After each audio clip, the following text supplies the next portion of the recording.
33 nga kitaffe atudde ku namondo y'abajjajjaabe yalamula Obuganda anti olunaku olw'ejjo gyadde giweza 32 kubazaadde 31 nga gwa 7 omwaka 2025 kitegeezwa nga lumu ogw'omunaana oba guyite muwakanya tuba tutandise omwaka ogwa 33 nkubuuzaako yonna gy'owangaalira mukadde kano byonna ne byotuusizaako engalo nti weebale kukola ku ssaawa zino 9 n'ekitundu ze tuze ne pulogulaamu yaffe y'olutindo wano ku BBS Telefine yaffe nga tuba ne bannaffe aba YPA siyinza kulema kukulisaayo na kwebaza gwe yenna eyabadde mu kusabira Ssaabasajja Kabaka ejjo ekibuli naawe yonna yonna gye wadde osinzidde okubeera ng'omwagaliza ebirungi tukwebaliza ddala nti ogwe mulimu gwo ng'Omuganda oba munnansi yenna kyateekeddwa okuba ng'akolera Kabaka we wamu n'okugondera ebyo byonna byonna by'abeera ateeseteese okukola. Erinnya Nzaakira Mbwanika Namugera nga nkujjukizaako bujjukizi ku nyiga star 28610 osobola okubeera ng'owangula ne Telefine yaffe mu nteekateeka yaffe ya Bwatula Bingo nga bulijjo piiki weeziri zikyaliwo TV sets 9 zikyaliwo obukadde 9 bukyaliwo buli kimu n'olwekyo nyiga star 28610 ojja kuwangula.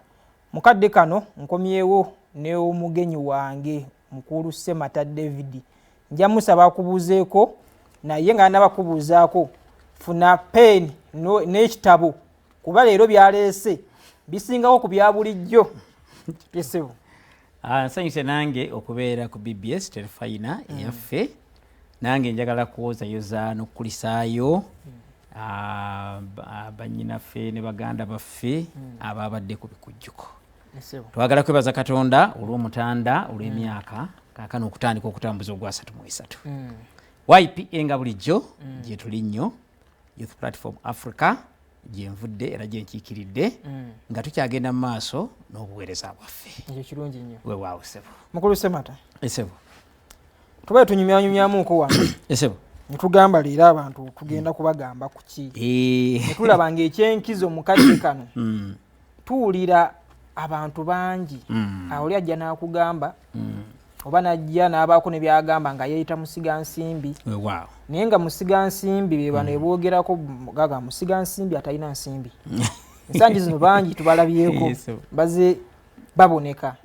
Wenjagala okubuuliza nti omuntu ayandyagadde okusiga ensimbi alina kubeera nga afaanana atya sente zo abanga alina kubanga zaalina zenkanawa kuba abantu bakimanyi nti omuntu okusiga ensimbi alina kuba triliyoniya biliyoniya n'okusinga kaawo. Ngenda kusaba otandikiraawo. Ekigambo ekyo kikulu nnyo ekigambo eky'okusiga ensimbi oba kye tuyita investment. Oli bw'akiwulira ddala mu lulimi Olungereza kiwulikanga ekinene nnyo. Ate bwe tugamba okusiga ensimbi ne kiwulikanga ekitono. Era nga bw'oyogedde nti abantu batera okubuzaabuzibwa ani asiga ensimbi, asiga mmeka. Naye bassebo ne bannyabo abalaba BBS mu kiseera kino okusiga ensimbi oba omuntu ayagala oba tayagala buli mukozi agwanidde okusiga ssente oba okukola investment. Kubanga okusiga kitegeeza nti olina ensigo bw'ogisiga olwaleero ejja kumera ekule ezaale ate olye okungule. Waliwo ayagala okungula nga teyasiga. Kakati awo wali obuzibu. Ate nga mu byenfuna wootaasiga kizibu okungulawo. Era mu byenfuna bwe tuba twogera kusiga tutera kutunuulira eky'obugagga ekiyitibwa ensimbi nti ekyo oteekwa buteekwa okusala amagezi ag'okukiteeka mu ttaka. Bw'otokissaayo oyinza obutakungula actually tosobola kukungula. Kakati omuntu asiga bw'atunuulira ku bungi bw'ensimbi z'agenda okusiga ayinza okubuzaabuzibwa so obanga alowooza nti alina ssente oba talina ssente ne bw'oba tolina ssente n'obulamu bwo bwennyini kintu ky'osiga kubanga jjukira okeera n'ogenda otandika okukola. Mu byensimbi amagezi gaweebwa nti anaakulaakulana tasaanidde kulya nsigo. Anaakulaakulana tekimugwanira kulya nsigo. Ensigo kye ki? Bwe twogera ku byensimbi ensigo z'ensimbi zojje mu ntuuyo zo n'ogamba mpakasizza nkoze kaakano nfunye. Kakati eyo ensigo egwana kusigibwa oba to be invested. Yeye mukulu Semata. Weewaawo. Bwe mba nkazanyi nenfuna ensigo eyo oba ensimbi eyo weewaawo muntu yo zange mbadde mmanye agerekekale mbuno nze yingini nina sooka kwebeereramu neneekolako then ebyokusiga ne bijja oluvannyuma kaakati ekyokwebeereramu si kiganye naye ekyokusiga oluvannyuma ekisikaanya nakyo lwaki omuntu anaabeera n'obulamu obulungi obw'omu maaso tagwana kutunuulira kusiga ng'ate ekiri mu maaso actually osaana kusooka kusiga n'oluvannyuma n'okungula YPA eyina ensonga bwe tugamba nti eri mu bya bulimi na bulunzi ensonga yaffe enkulu nnyo YPA etunuulira okusoomooza bannayuganda kwe balimu eggwanga lino lirimu universities eziwerako zifulumya abayivu buli mwaka buli kiseera naye nga balaga luddawa abantu balowooza nti okusiga ensimbi kigenda mu makolero gokka it is okay naye ekkolero kiki nakyetaaga okwetegereza ekkolero kitegeeza omulimo mwokolera ebintu ebitabaddeewo bipya oba mweyongererako omutindo kakati katuweebuuze nga tulwana okuva mu mbeera eriwo omuntu abantu baagala nnyo okusiga lwaki nkyogedde bwe ntyo abantu bakola ne batuujana sente bazifuna era n'agamba nti kanzigulewo akaduuka n'agamba nti kaŋŋende mu ssomero n'agamba nti kankole omulimu gundi naye omutawaana ogukyali mu kusiga mu Uganda ye muntu okwagala okusiga ensimbi ze mu kintu kyatamanyi okwagala okusiga ensimbi ze mu kintu kyatayinaako busobozi kyatasobola kufuga talina bumanyirivu mu kyo n'agala akitandikewo kakati ate kakati olaba bwe tugamba nti mu YPA obuvunaanyizibwa bwaffe bya bulimi na bulunzi era nitugamba nti tulunda embuzi wano zibaddewo okumala ekiseera naye ng'omuntu agenda okuzirunda bambi alundayo kabuzi awaka wabeerewo akabuzi naye nga n'obusobozi oba n'okutegeera okukwata kulunda embuzi tekuliiwo batono nnyo abalina ebirowoozo nti embuzi mwanidde okuzirunda nga ebyenfuna batono YPA ekyeva evaayo nega nti munnayuganda ensimbi ozikoze kumala ekiseera era ezisinga obungi nga zikuyita myaganya gyangalo kakati bwe twogera ntugamba nti mu YPA embuzi kaakano yagenze ku 75,000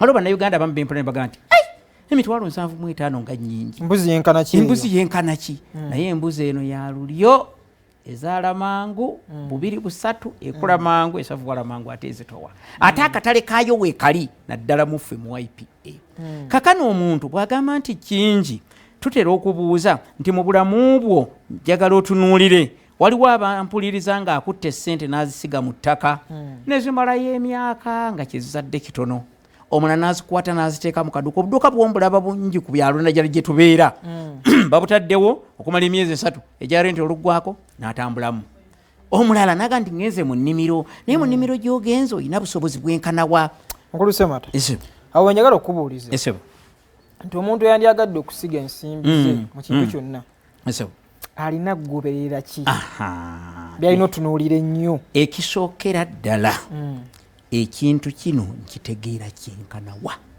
nkiyinako magezi genkanawa kyova olaba mu YPF tugamba nti bw'oba wayagadde bulimi bwa mbuzi bulunzi bwa mbuzi totawaana YPA eyina YPA breed gye yajja mu Mubende, Kalahari ne Bbuwa ekoze okunoonyereza okw'emyaka n'emyaka teyina kibuuzo kyonna ku nsonga eyo amagezi egalina eri ku screen ye breed ya YPA exactly kakati ekyokubiri omuntu kyateeka okwetegereza ng'oggyeko okwetegereza ekintu kino nkimanyi kyenkanawa naye mu nkimanyi kyenkanawa mulimu ebintu bingi mulimu ekika kyogenda okukolagana nakyo mulimu emmere mulimu obujjanjabi ate waliwo ekintu ekirala bannayuganda abasinga obungi batassaako birowoozo era nga batandika okukola emirimu tebatera kwogera ku katale ekintu kyosazeewo okusigamu ensimbi ogenda kukitundawa era ku bbeeyi ki lwaki abamu balowooza nti olina otunuulira olina obumanyi mu kintu ekyo ogenda okukola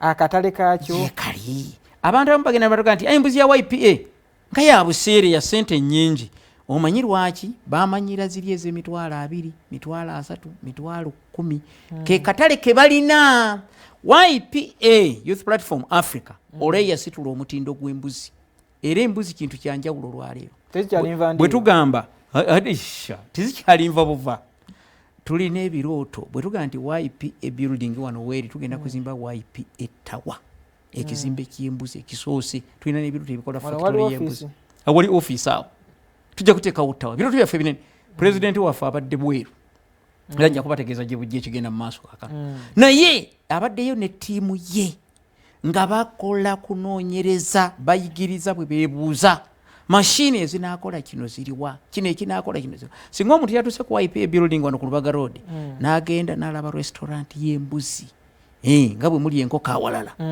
mbuzi choma restaurant ya mbuzi tuukawo olabe bino ebintu ampuliriza ndaba era abalayi baffe netubalaga buli kimu wano ku terefayina wonderful kakati omutindo ogwo gwe walaba ekintu kyakusaaga n'abakozi abali mu restaurant be balina okutegeera n'amagezi mu kintu ekyo kakati singa buli agenda okusiga amanya nti nsaana kusiga ssente wano nyina w'amagezi n'akatale weekali tetwandibadde nakaluubirirwa kasooli waffe omuntu analima kasooli ne YPA wetaaga obukadde 3,700 okufuna eka eki twayongezza emitwalo 20 kakati bw'osasula yesu n'otwala endagaano yo ojja kulambula nnimiro yo oluvannyuma lw'emyezi 6 kubanga tusasula buli luvannyuma lwa myezi 6 n'ofuna kamwasatu okumala sizoni 6 naye kakati gwalima naffe tukuyita passive farmer lwaki gwe wasiga n'ogenda ate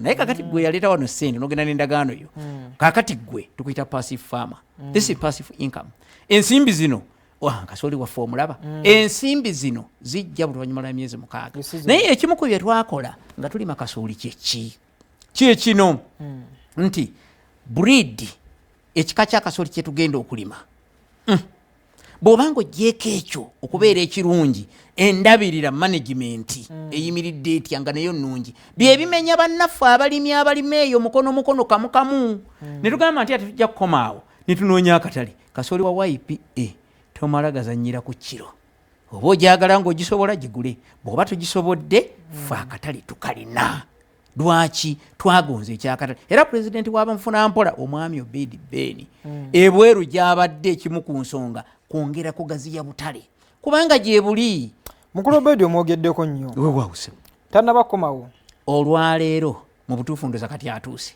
kubanga tuba tumulinda ku ssaawa 9 ku kisaawa Entebbe olwaleero ayingidde eggwanga olwanya lw'ekisezi ng'alinga kuba yagenda ndowooza ku Friday olwamala members meeting olwava ku muzindaalo bepa ne zikaaba okugenda Entebbe kakati kwe kudda abadde India China anoonya mashini za kino anoonya bakugu ba kino anoonya butali bwa kino awe tuli era luli kyensonga laki nategeeza abantu era mbaddamu nti omuntu ayagala okuba n'abantu abayina ebirowoozo n'ebirooto ebinene YPA eky'ekyokuddamu ate jjukira omuntu yenna anaasiga ssente kimugwanidde mu bulamu bwe okubeera n'ekigendererwa twakomye ku bumanyirivu akatale katolese ekigendererwa omuntu ng'agenda osiga ssente kubanga ekigendererwa y'ensonga lwaki okola ky'okola bajjajjaffe wano mu Buganda baali basajja bagezi nnyo ekyo kituufu baazimba ebigambo bye tukozesa nga birina emirandira ekigambo ekigendererwa kiva mu kigambo okugenda era amakulu ge gano nti buli muntu yenna alina ekigendererwa agenda mu maaso ekigendererwa kyekintu ekikugaana okwebaka kakati mu YPA ebigendererwa byaffe bigazi naye naabawuliriza obwedda sinnaba kuba wandagiriro ayinza okugamba omusajja oyo ayogere nnyo bw'atyo tuyinza mufuna tutya enamba zaffe oziraba ku screen awo toddamu kubuuza mpozi eyange esemata David ali ku mpewo olwaleero kubanga yo ku screen teriiko eri 077 2 31 36 19 so nga ate ne Airtel kuiri eri 0703 57 87 67 oba otufuna bulungi ofiisi zaffe kaakano zeeyongedde ey'emballa tugiyooyoota ejja kuggulawo ate buli awali ofiisi yaffe n'embuzi choma restaurant yaffe ebeerawo oyagala lusaniya oba luti oyagala nva tukulindiridde Okay. Kaakano nno bannayuganda bangi bemmanyi ng'ekyamazima bakaabya amaziga ku kigambo kino kye tuyita okusiga ssente. Ekigambo ky'okusiga ssente mukulu Ssemata kigazimuuko. Kigazimu ddala. Naye ekituufu kiri nti mwatusuubiza nti omwezi guno kasita tuyingira mu Wakanya. Esebo. Twamuyingidde ero lumu. Esebo. Mu Wakanya gwe mwezi ogw'omunaana. Kituufu. Nti muyinawo enteekateeka egenda okuddizibwa eri bammemba bammwe. Enteekateeka eyo etuuseewa. Bammemba baffe okuva ng'ennaku z'omwezi 3 Meeyi babadde bagula kino na kino, basiga wano na wali, basiga mu kasooli, basiga mu njuki, basiga mu mbuzi, basiga mu pulandikidi, basiga mu the YPA Maite Sacco. Naye buli abadde asiga ng'afuna akakonge ka kuponi. Era bukuponi obwo mbukuume kigenda kwetinda mu mwezi guno gwa Muwakanya.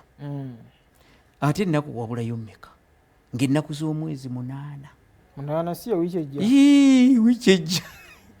Bammembazi mwenna aba YPA naawe awulira YPA Youth Platform Africa. Wiki ejja. Wiki ejja. Ndoza ku Lwokutaano. Awo ffe tukulinze jangu wano ku Lubaga Road.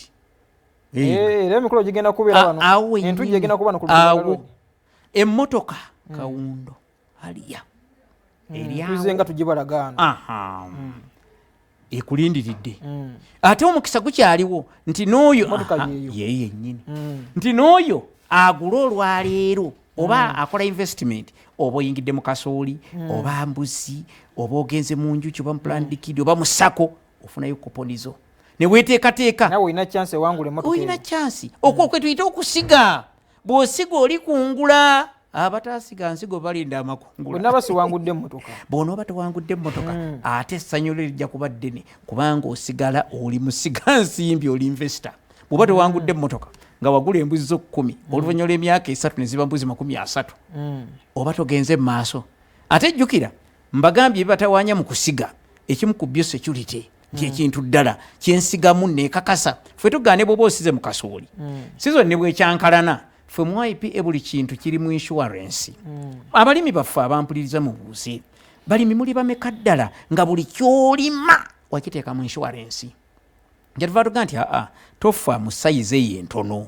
Bw'ojja mu YPA ogenda kukola emirimu awamu naffe mu ngeri ennene. Buli mbuzi yo gyoleka mu YPA eri insured. Buli muzinga gwo gwofuna mu YPA guli insured. Buli nnimiro y'akasooli buli eka eri insured. Omulimi taba na stress, tasuubira kufuna kufiirizibwa kwonna. Lwaki? Ebintu biteeketeeke. Kitegeeza kano ke kadde. Kano ke kadde. Memba wa YPA. Afune emmotoka. Yes. N'ennyumba. Afune ennyumba. Yes. Asigaze n'embuzi ze. Asigaze n'embuzi ze. Oba n'ekale z'akasooli. Kakati awo section B oba emyezi 6 egy'omwaka guno oba ofiiriddwa ki?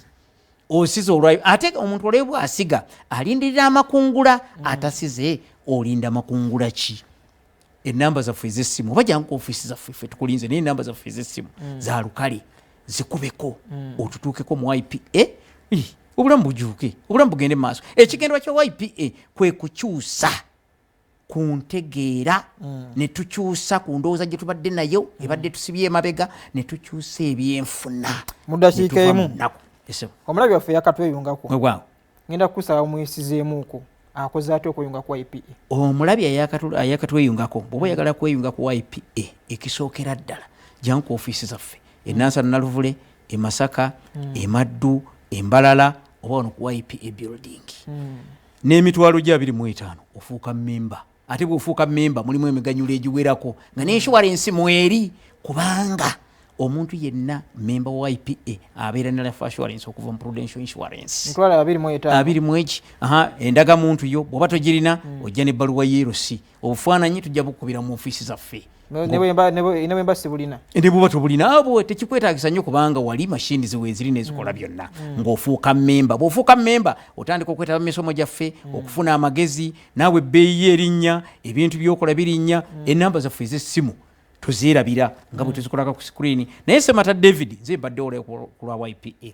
Ennamba yange y'essimu esookera ddala eri 0772 31 36 19 so nga ate neya Airtel eri 0703 57 87 67 olwaleero pulezidenti kwaba mufuna mpola omwami Obedi Beni nkakasa kati akomyewo era mangu nnyo nange oluva kati nziruka wali ku office oluva wano mangu nnyo tugenda kubanga tumwaniriza wano ku YPA building ku Lubaga road press conference weeri n'ebirala byonna era mmanyi nga n'aba BBS tiimu yatuuseeyo dda tujja kubiraga wow. tujja kubiraga essaawa yonna okay mukulu Samata ngenda kusaba omulabi waffe ali eyo musiibule oba oli tujja kuddamu tusinkana wiiki ejja kuba olunaku lwakutaano kati okuva ku Monday olwokutaano kisobokera ddala naye nga ampuliriza nkusiibula ensonga zino zetuwogeddeko zitwalenga kintu kikulu nagambye nti oba oyagala okusiga oba toyagala omaliriza osize kubanga era n'emirimu gyennyini gy'okola newakuba tugitaddemu ssente ate ogisigamu obulamu bwo naye weebuuze otuuyanye kyenkanawa mu kintu gundi n'ekintu gundi kakati YPA twagala kukolera wamu naawe tubanga abapakasi bw'ojja mu YPA n'obaako ekintu kyonna n'osigayo oba opangisiza emikono gya YPA gyonna okukwatira wamu naawe bwe noddayo n'okola ebirala kino kitwalenga mukisa mukulu nnyo gwe noddayo n'okola ebirala ng'omaze okuba ng'oteeka ssente zo mu YPA ne bakuyamba okukulundira embuzi okulundira enjuki wamu n'okulimira kasooli gwe atasobodde naawe kennyini osobola okubyerundira atasobodde kukkiriza kulundira mulimu omuntu agamba saa kunundira njala banundire n'olwekyo sigenda sukkako wano mu pulogulamu yaffe y'olutindo ne bannaffe aba YPA wabula nkugamba kimu kyokka kyokka sigala ku telefayina yaffe bingi bikyajja amawire mangi agabadde gy'otobadde beera ku telefayina olaba amawire ku ssaawa emu agambuuze ne ku ssaawa 4 ageesigika nze akira Mbwanika Namugera yugaayuga nnyo ayi Ssaabasajja Kabaka otuuka ku myaka gyo 32 ate kati nga tutandise omwaka ogwa 33 awangale nnyo ayi Ssaabasajja.